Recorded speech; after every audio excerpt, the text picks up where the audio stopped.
Ladies and gentlemen, welcome back to the Crypto News Podcast. We are buzzing as always, still coming in hot from Toronto. And I'm super pumped to have today's guest on the show, Ariel Seidman, the CEO and co-founder of Hivemapper, a decentralized mapping community that you guys already definitely know that relies on a network of drivers, AI trainers, and advanced technologies to create the world's freshest map. Folks, this is DePIN, and we cannot wait to get into this. DePIN is taken over right now. We've had a couple DePIN guests on the show, and we got another big dog today. A true seasoned expert in the field. His journey began over a decade ago at Yahoo. Wow, that's a throwback at Yahoo. Haven't seen that logo in a while, where he was working and moving and grooving on search and maps, gained tons of experience and learned how to build maps at scale. Prior to Hivemapper, he co-founded Gigwalk, a pioneering location-based data collection firm that transformed mobile devices into lucrative tools for data gathering, earning recognition from Fast Company as a top 10 mobile innovation company. This guy is a mapping guru and a mapping vet, and I am super pumped to have him on the show today. Ariel, welcome to the show, my friend. How you doing? Great. Thank you for having me. I appreciate it. Pumped to have you on. That is quite the bio. Can't wait to get into everything DePIN related. But let's go back. Let's go way back. We are recording on a Thursday. Let's make this a throwback Thursday. Go way back in the game. I love getting to know my guests a little bit before crypto. So I'm going to throw the ball over to your court here. Tell us a little bit about your childhood, what piqued your interest, just to let us know a little bit about you. And of course, segue that into Gigwalk. And then we'll get into the Hivemapper stuff after. Yeah, for sure. Well, I grew up in a small town for the first part of my life. So I was born and partially raised in Ithaca, New York, which is home to Cornell University. Yeah. So small city, upstate New York. My dad is a professor of engineering. My mom's also in academia as well. So was always around kind of these academic-oriented nerds. But then we ultimately moved to Chicago, just, bigger city. And, I think probably had a pretty typical Midwest upbringing. Chicago is great because it's, it has kind of a combination of, yes, there's academic focus. You have Northwestern University there. You have University of Chicago. You have some other great schools around it as well. But also just like the work ethic, I think, across the Midwest is pretty phenomenal and kind of obviously very family-oriented, very sports-oriented, et cetera. So pretty typical, growing up there. I was probably not the best student. Like I just didn't have the patience for the academic setting, the classes, you're learning stuff that quite frankly is very boring. Yeah. But I was always like just an incredibly curious person, incredibly curious kid who found my own interests and found my own projects and would, push on those.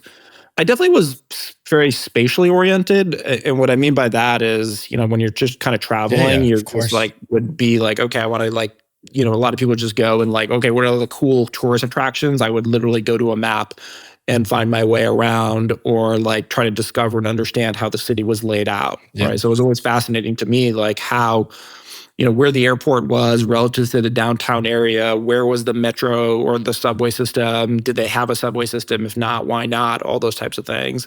So just kind of how the city grid was laid out was fascinating to me, even as young as a kid.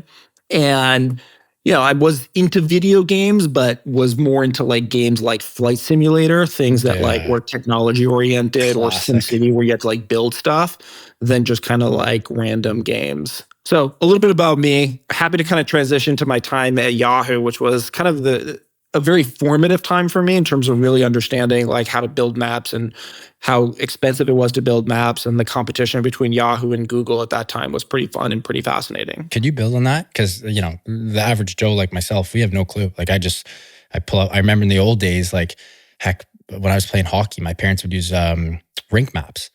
Right. Yeah. I don't know if you remember that, but that's what we'd use to go find rinks, right? Like they tell you the best route in. Or I remember being a kid, my parents had they got the friggin' the map book open. And now present day, it's like you just fire up your phone and boom. So walk us through how difficult it really is to build a map, how much data goes into it, and the competition as well. Okay, so let's focus on digital maps, right? Obviously, like there were before digital maps with all those paper-based maps that I think you're referring to, which was pretty messy. But the way that you built digital maps going way back to like early 2000s was the primary source of data was satellite imagery, right? And that was obviously a huge benefit to the construction and development of maps. They still play a really big part, an important part in maps today, but a decreasing role. So that was like early 2000s. Then Google Street View came around like 2006, 2007. They started to really scale over the next 3 to 5 years. That was incredibly valuable and important. I was at Yahoo like 2004 to like 2008, 2009 timeframe. And we at that time, from a search perspective, we had about 33, 35% market share. Google roughly had the same. From a map perspective, and that was really the area of my focus, we had about 90% market share. So we effectively put MapQuest out of their misery. And then Google started to build their own maps. And the thing that really differentiated them ultimately and enabled them to pull ahead of Yahoo was the fact that they were collecting so much of their own data, right? So they ran that Google Street View program and started to really scale that out. That gave them this incredibly rich source of data. It's very low refresh. In other words, a Google Street View car, which costs roughly $500,000, is going to only map, let's say, downtown San Francisco once a year, which is pretty fast for them. But if you go to like suburban Austin, Texas, or suburban Chicago, that's probably every 2 to 4 years. If you go outside the United States, it gets even worse in some parts of the world, right? If they do have coverage, because it's just very expensive fundamentally. Of course. That's what enabled, that amongst some other data collection programs that they had, really enabled them to develop fundamentally a better map than Yahoo, like full stop. We did not compete, or we didn't have the financial resources or the financial backing to compete at that level and that scale, right? It just wasn't prioritized properly within Yahoo at the time, which is unfortunate. But what it definitely, opened up to me was like, holy crap, given how expensive it is to build map, because it's not just like, you collect this imagery in Google Street View, like you then have to upload all that data. It's a tremendous amount of data. Then you have to process it, right? You have to either stitch it together, or you have to start extracting out, okay, that's a speed limit sign, that's a stop sign, that's Joe's Pizzeria over there. Crazy amount of work. Never ending either, because everything's changing. Exactly. So it is a very, very expensive process. Now, what we started to, so that was, let's before we kind of go into like why I built Hivemapper. Then in 2009, 2010, Waze came about. So this was just as the rise of iOS, iPhone, and Android, and the mobile smartphone revolution.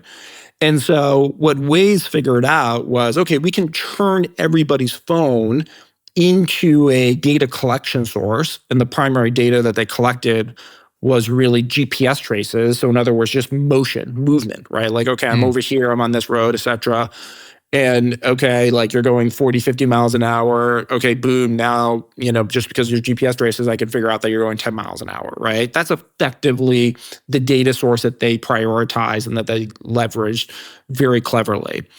But since then, there has not been a new large-scale data source that has enabled us to really create fundamentally new experiences when it comes to mapping. So that's about a 10-year gap, right?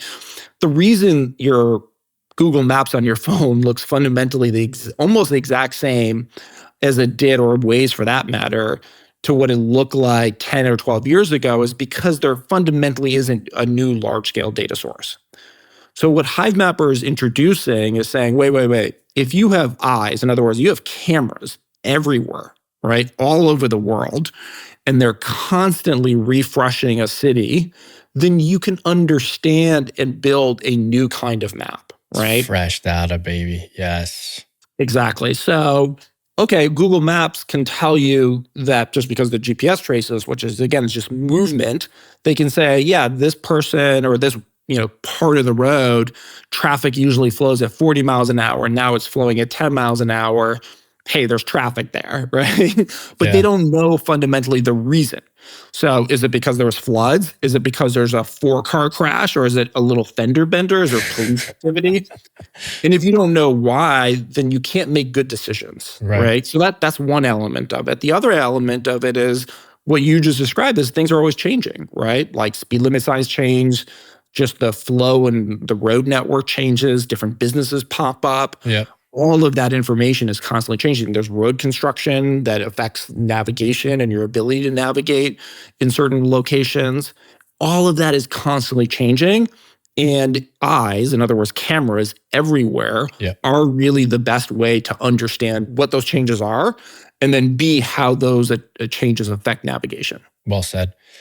We definitely gotta. I'm gonna throw the ball back over to your court and get you to give the elevator pitch on Hivemapper. I know you sort of briefed it very quickly there, but one point that you brought up that I love is just the amount of fresh data on the road.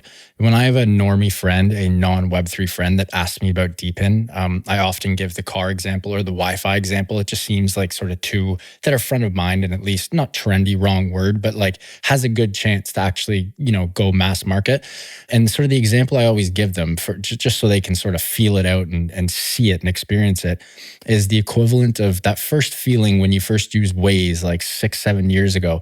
Remember when people, I mean, they still do it. And Waze, the app Waze, of course, when people tell you where the cops are. Yeah. That's what I sort of tell them. I'm like, it's data that you can use ASAP. Obviously it's different. And, you're not getting micropayments for broadcasting where you're driving and gathering data, blah, blah, blah. But it's just like, it's a way of like helping each other out and sort of getting, reimbursed or incentivized for it. But always just sort of an example I give. But I got to throw the ball over to your court, my friend. Give us the elevator pitch on Hivemapper, and then we'll get into the nitty gritty. Yeah, so we're building fundamentally a new global map that's incredibly fresh, right? So the idea, or the way it works basically is you buy this device from us. It's a dash cam. It looks and smells like every other dash cam in the world. But from a sensor technology perspective, what's inside of it is really optimized for the purposes of mapping, right? And so you just, mount the dash cam in your car or truck and you just drive, right? You just drive like you normally do, right? We don't want people like being like turning this into a job or anything like that. It's just like, hey, you're on the road a bunch. Great. This is a great product for you. It can serve as a dash cam, so it provides some safety capabilities, but it's also just a great mapper as well. All that imagery ultimately like gets uploaded to Hivemapper, and we have this AI training platform as well. These people are effectively doing data labeling, so they're helping us build the AI models that then extract out all of the relevant bits of information that we want from this imagery.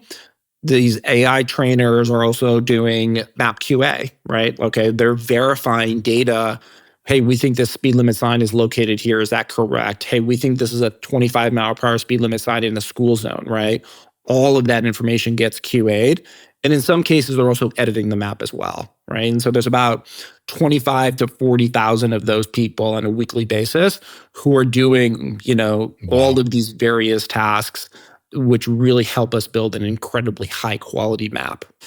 And then we're served 3 different markets. So the first market that we serve is other businesses, right? So if you think of logistic companies, whether it be FedEx or UPS or car companies, et cetera, that's one market that we serve. So really there we're going up against Google Maps and their API products, right? So if you never use Google Maps on your phone, you're still interacting with Google Maps, right? You go to Airbnb, you go to Yelp, you use Lyft, use FedEx. All of those companies use Google Maps in some form or fashion, and they pay them for that. Why would they pay them?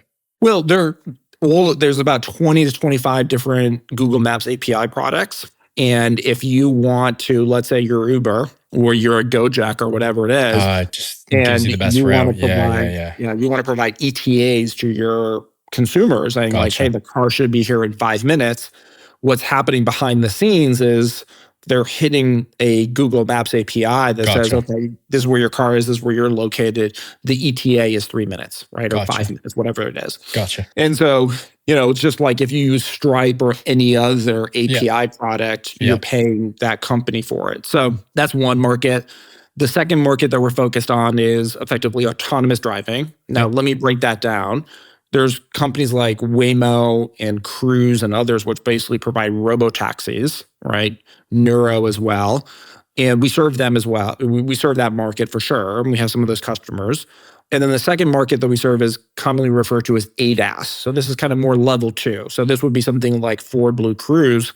So it is autonomous driving, but it's integrated into your car, and it only works in certain types of situations. So in other words, highway driving or major arterial roads, You still have to like observe it and make sure Yeah. that it doesn't do anything stupid. But fundamentally, if you're just driving with a Ford Blue Cruise, let's say Ford F-150 or whatever it is, it will take over the driving for you on a highway. Most highways here in America, as an example. And you pay, I think it's $800 a year for Ford Blue Cruise. Hivemapper is integrated into products like that, right? So we can tell the vehicle, hey, that highway exit that you want to get off on, that is closed, right? Or, hey, coming up, Love that. this highway goes from 4 lanes down to 2 lanes because the right 2 lanes have constructions for about 2 miles, right? All of that information really help the vehicle maintain high levels of safety. Love that. And obviously, like weather situations, et cetera, we can also help in terms of lane guidance and a bunch of other stuff as well. So we're competitive in those 2 markets today. The third market that will ultimately be competitive in is consumer navigation, right? So this is really going head to head against the likes of a Waze or Google Maps on your phone. It will take a little bit more time because there's more layers of the map that we need to add over time. So cool. Man, oh man. Again, I love areas like this in crypto because it's so, the potential is just so high for mass adoption. You know, like think about the barrier to entry for this. I don't need to download MetaMask or Phantom and learn how to read a chart and, you know, and all this crazy nonsense terminology, you know, verbiage, lingo, blah, blah, blah. This is literally like buy the camera, stick it on your whip, drive around, get paid. Am I missing something? No, that's basically it, right? So yeah, all of the contributors, whether you're a driver, you know, driving with a dash cam with our device, or you're an AI trainer, we're rewarding you in the Honey token that is commensurate with how much work you're doing, right? So that we think that's a really important aspect of it because, you know, Waze was built on the backs of a lot of people, not just drivers, but also they had about 30,000 map editors who would sit behind their computer tediously editing this map. And those people were never rewarded. And they were building an incredibly valuable data set. Wow. I mean, they got like t-shirts and hats and shit like that. But like, who cares? You know, yeah, we think this is a better approach because it corrects a lot of the sins that have occurred in the mapping industry, quite frankly. And it aligns everybody's economic incentives. I'd love if you could give a quick example of that just to paint a clear picture. Obviously, you said it's sort of, you know, appropriate and relative to how hard one works or how good the data that one gathers. But could you give a couple concrete examples of just like how someone actually gets paid for putting the camera on their whip and gathering all that data for you guys? Yeah. So a couple things. First of all, it does vary. Your rewards will vary depending upon where you're driving, right? So if you're driving, let's say in Los Angeles or London or Tokyo, you will, generally speaking, earn significantly more than somebody who's driving in some little small town in the middle of nowhere, Makes right? sense. Yeah. Just simply because that data is more valuable. There's more economic activity that's happening in LA or London or Tokyo. The other thing is if you're driving roads that are unique, you know, if you're just driving to LA, for example, like if all you do is drive the 405 or here in the San Francisco Bay Area 101 and you're, you know, just basically going back and forth on the 101, like a lot of people are doing that as well. So you're just not going to earn as much as, let's say, an Uber driver or a FedEx driver who's going into all of these different residential neighborhoods. Yeah. And just like hitting other parts of the city rather than just the 405. So that definitely makes a big difference. You know, the thing that they control on the driver side is the mount. That's fundamentally the only thing they really control. So if you do, let's say, an exterior mount, that will reward you more than if you just do like an interior mount because the image quality, the data quality tends to be higher, as an example. But it's a little bit more work. So it's like, okay, like, you know, you should earn a little bit more. Everyone kind of finds that to be very reasonable. The AI trainer, there are some AI trainer games that are super easy, right? Like you can start doing them and like you'll get like 99, if not 99% of them correct because they're pretty easy games, right?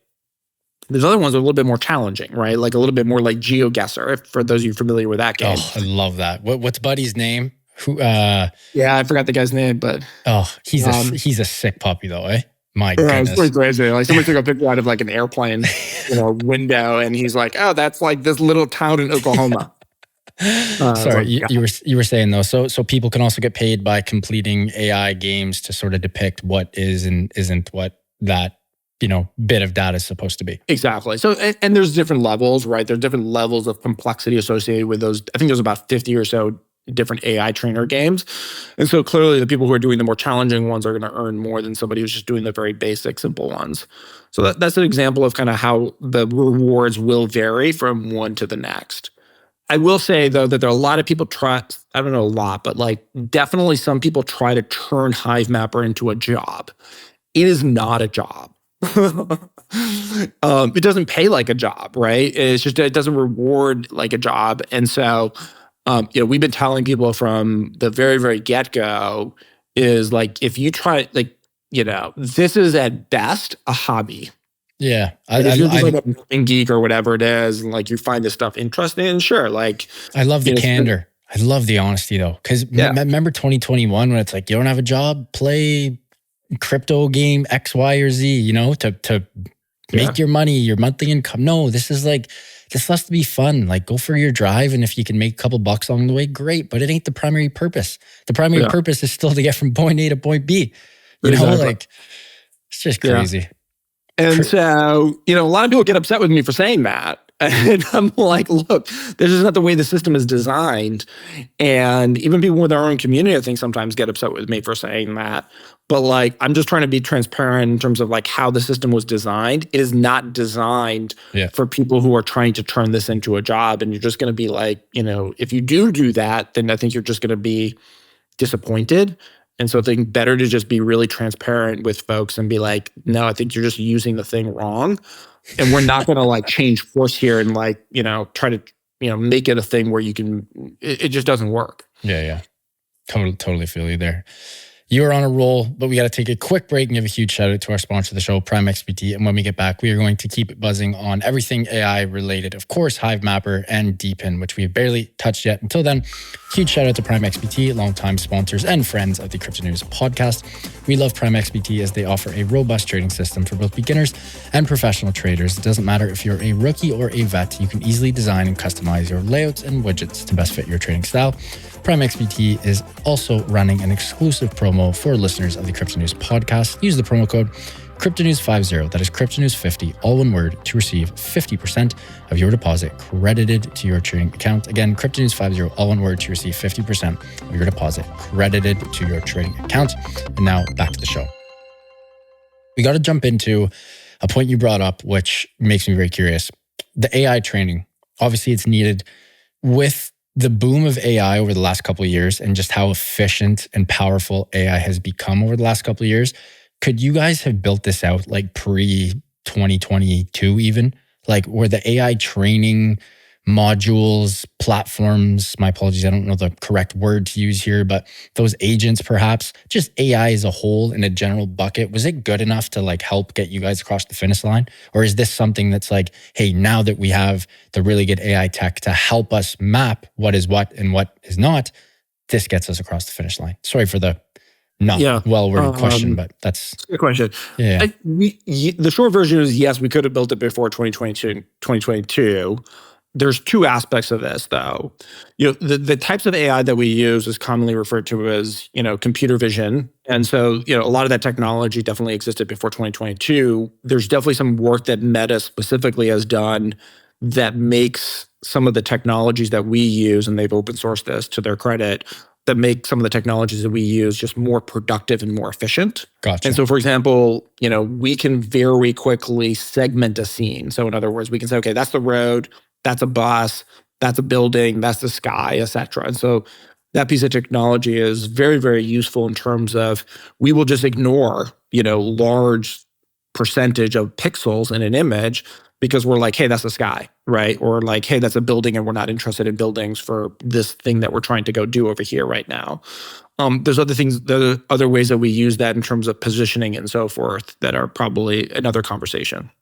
Yeah. The things that happened after 2022 is, specifically around large language models, LLMs. And for that, we definitely use it, but we use it more as an auditing capability, right? So what it's basically doing there is saying, okay, these are all the different map features. So here, there's a speed limit sign, there's a stop sign, this road over here is 3 lanes, it goes this direction. There's a no turn restriction over here. So what this auditing system is doing is it's trying to say, does that make sense, right? Right. And so for that, we do use a large language model to help us audit And at first, it didn't work really well, but I think there's been some iterations on that, and it actually does work fairly well in terms of us finding discrepancies or errors in the map, quite frankly. Well said. So I think the AI trainer aspect of what we're doing is, and people have asked us to like white label that platform that we've built because it hasn't been easy, quite frankly, is how do we very, very, very quickly ramp up all the different objects that we want to be able to identify, right? Road construction, parking, no turn restrictions, speed limits all over the world, and do that in a really cost-effective way. Wow, you're making my head spin here. I wish we had more time. Jeez. Oh, we're going to have you on for round 2 because I could talk about this forever. So, okay, let's jump into DePIN here. I know the listeners have a very good, clear idea of Hivemapper now. DePIN's blowing up, decentralized physical infrastructure networks. I usually just say sort of bridging physical infrastructure with blockchain tech. That's what I say to friends when I get asked, or just people in the space, whatever the case may be. And again, the 2 examples, and this is totally on me, definitely should be doing more research. But the 2 examples I give are companies like yours with auto and mapping, and then any type of Wi-Fi company. We can name them, but we won't. Those are sort of my 2. I'd love if you could give just sort of a high-level overview on DePIN, why it's so trendy present day, why so many people are interested, and how it can truly be one of the catalysts that onboard the masses to crypto. Yeah, it's a great question. Okay, so what's fascinating to me about DePIN is that it's actually for the first time, but it actually touches real markets, real industries, right? So obviously we all know that, crypto, especially in the early days, was primarily, centered around speculation/trading, which I think is interesting for sure. But this, now with DePIN, whether it be Hivemapper, which is focused on navigation, mapping, places, et cetera, which is a huge market, billions of people use a map every single day, millions of businesses rely upon maps to run their business. So it is not okay, we'll see if there's a market here type of situation. Wireless, obviously Helium going after wireless and really making a lot of progress there. There's another one that I know of that I'm fairly close with in the decentralized energy space. And so the basic concept is, can a group of people collectively, right, in all of these different locations all over the world, come together and build a new product or service that then ultimately hundreds of millions, if not billions of people use every single day, right? So that's the basic concept. So like you have these contributors, whether it be contributors in the Hivemapper, your driver, your AI trainer, or contributor in the context of Helium in terms of, hey, I'm going to actually install one of these wireless towers in my business or my house or wherever. Yeah. And so it has to happen in the physical world, which is kind of gets a little bit messy and a little bit hard. But that's also what creates the enduring competitive advantage over the long term. And so that's the basic principle behind DePIN. So that's all the good part, right? And it's cool because like everybody who's contributing is getting rewarded on the other side, like with real revenue and all that kind of stuff, right? And these touch big, big markets, right? Energy, wireless, mapping, navigation, all that kind of stuff. So these are, massive markets with billions of consumers. So that's the good part. I think the part that I think is still being worked out is, look, whether you're building a new wireless network, a new global map like we are, or a new energy system, that takes a long time, right? To capture a significant percentage of the value in that industry. This is not like an 18-month process. And so I think in the crypto world, like people tend to operate in terms of like 18 months, but you got to be patient, right? Like you really got to be patient with these things to enable them to capture the full value. And, these are marketplace dynamics, right? And so the value starts to build and build and build and build, like Uber, for example, right now, I think it's worth like 80 billion, 90 billion, 100 billion. It's worth a ton, right? But it took them many, many, many, many years to get to that place where everything kind of worked and the economics worked, right? I mean, there's endless examples of that. Yeah. And so that's the open question of crypto patience versus these very large markets that tend to take years to kind of really come to full fruition. Well said. Speaking of sort of mapping the world and achieving things, you guys have already mapped 20% of the world, which is, pardon my French, but fucking bonkers. Congrats to you and the team. And you guys did this feat nearly 4 times faster than Google. looking back at that stat, like when you guys hit that milestone, like that must have been a pretty electric moment. Like mapping 20% of this world. Are you kidding me? Like that must have been a pretty cool movement, and also a bit of a, Yeah. a head scratch or back scratcher, being like, wow, Yeah. we were in a coffee shop one day picking out a name, and now we have 20% of the world mapped. Incredible. Yeah. So maybe we should take a little bit more time to appreciate it internally. We're not like amazing about like celebrating that, to be really blunt about it. We're always like, okay, what's next, right? Like, what's next? Yeah. What's next? So it doesn't probably feel as exciting as it does externally because we're just super focused. That's a little bit of my personality, quite frankly. Not the best aspect of my personality, if I'm being blunt. I mean, we knew it was going to work, to be blunt, to be really candid with you. We knew it was going to work, and we knew it was going to work. You can't drop such a big statement like that and not give me the goods. How the hell did you know it was going to work? You knew this was going to work. Yeah, it's because, I mean, we had been through various iterations of kind of what we built today. So we had seen basically all the ways it doesn't work. So we had tried this with smartphones. The problem with smartphones, in addition to like the positional accuracy being really shitty, Yeah. in addition to like the phones overheating a lot and then just totally dying, the issue fundamentally was the driver, every single time they got into the car, had to open up the app and then hit a button.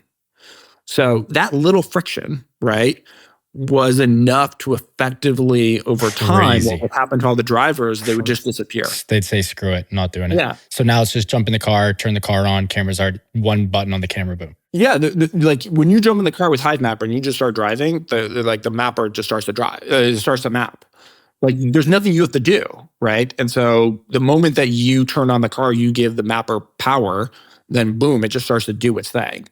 So you stop thinking about it, very quickly, which is the way that it should be. But with a phone, you have to literally open up the app, and then, do your thing. And it's just like people give up and people stop doing it. I have to interrupt you here. To all the listeners, 2 amazing points that our star of the show just talked about right here. Number 1, it is often just as valuable to know what not to do than it is to know what to do. You got to learn that a lot. And you guys just talked about that. You knew all the ideas that didn't work, found the way it did work. And number 2, and if I had $1 for every time I said this on the show, I'd be a rich man right now. But remove frigging friction. It is literally like the key to everything. And it's why crypto does not go mainstream, because there's so much friction. You guys did that. Sorry to interrupt, but I love that shit. The 2 things you just said, ingrained in me, part of the principles, Yeah. I mean, we didn't want to build hardware. So before we built the devices that we built today, and we're building another one right now, we tried a third-party dash cam device, and the positional accuracy was horrendous. We couldn't run any of the compute on the device itself because we didn't really have access to it. And so that meant is we couldn't do the object detections and positioning. Yeah. And so that meant was, it got very expensive to like upload all this data. So what we had to ultimately do was build our own device that was both a great mapper and also provided some of the dash cam features from a safety perspective and a reliability perspective. And we came to that decision begrudgingly, but ultimately, once we made that decision, we're all in, right? And we're working with some amazing hardware partners. We obviously added a whole bunch of hardware talent to our team. We obviously knew a lot about mapping and mapping technologies, but we need to add that component. And that didn't happen overnight, right? We built our first device in 2019. Wow. And so now, fast forward 5 years, we have a bunch of experience kind of built up of, okay, what does it take to build hardware? How do you do this? And now it's about scaling that. That's what I was saying is we saw previous iterations of this kind of working. And so then adding all the crypto stuff that we did ultimately, and then kind of scaling out the hardware manufacturing, we knew it was going to work just because of, seeing a lot of situations where it didn't work, or reason or failure modes, right? Where we started to encounter real problems. Wild. We are getting tight for time. Last question, my friend. You guys already achieved buy-side demand. Congrats. Absolutely massive. I know you can't. Maybe you can. Maybe this will be a crypto news breaking story. I doubt you are going to give me the goods and tell me which brands, the names of these brands, which are massive brands, are leveraging your data. But walk me through how that works. You guys give them your data. How do they use your data to make money off that? They pay you. Walk us through that whole synergy and relationship. Yeah. So today we have basically 2 data products, right? So this is the area of the company, of the organization, of the project that is still growing and maturing. And so today we have 2 data products. They are great products for what we would refer to as like higher end customers. In other words, customers that can spend $500,000 up to like millions of dollars with us and have a level of technical sophistication. So the vast majority of our customers today fall into that category, right? These are sophisticated, technically sophisticated, large organizations that can then consume this layer of data price that we have today and integrate them into their own products and use them, for various things, whether it be like the automotive ADAS use case that I was mentioning, logistics use cases, even commercial real estate use cases, et cetera. What we're working on now is creating more data products that are easier for both businesses to consume as well as for consumers to consume, right? And so this is things like turn-by-turn navigation, place search, right? Things that are, a FedEx can very quickly integrate with their own systems and their own products. That will take some time for sure, but that's kind of the next big challenge for us is like widening out the menu of products that we can offer so we can just offer them to more customers and more businesses. Love it. Man, you're on fire. What an episode. Really appreciate you coming on. And heck, we barely scratched the surface too. I guess one last thing. Any Hivemapper updates or anything that's coming out? Mind you, this episode's going to air early June. Anything you can give us before we let you go? Early June, I think we'll start to see like the B prototypes out there live mapping. There's already some earlier versions, the alpha versions that are already out there mapping. And so I know a lot of customers, initial customers who bought them, as well as new customers, commercial fleets, et cetera, are very eager to see that. And so early June, I think we'll be in a position to kind of share with you guys a little bit more about the B prototypes and how that's all coming along. Love it. Ariel, what an episode, my friend. Before you let us go, can you please let our listeners know where they can find you personally and, of course, the one and only Hivemapper online and on socials? Hivemapper is hivemapper.com, very easy. Hivemapper is also on Twitter, pretty active there. I'm personally fairly active on Twitter, so hit me up there. I always love to kind of hear people's feedback, questions, issues that they're having with the product so that we can go fix them. Well, you got to plug your Twitter. What's your Twitter? A Seidman, just my first initial. You just look me up, Ariel Seidman. I think I'm the only one there. A Seidman, love it. What an episode. Thank you, my friend. Again, barely scratched the surface. You guys are moving and grooving with a lot of speed too, and can't wait to have you on for round 2. Thanks, man. This has been awesome. Folks, what an episode with Ariel Seidman, the co-founder and CEO of Hivemapper. Folks, we touched everything DePIN, decentralized maps, AI, and crypto, creating the world's freshest global map and a little bit of everything. Some great stories from back in the day, Google versus Yahoo Maps in the early 2000s as well. Huge shout out to Ariel and the team for making this happen. If you guys enjoyed this one, I hope you did. Please do subscribe. It would mean the world to my team and I. Speaking of the team, love you guys. Thank you so much for everything. You Stas for the men. And back to the listeners, keep on growing those bags and keep on staying healthy, wealthy, and happy. Bye for now, and we'll talk soon. Ciao.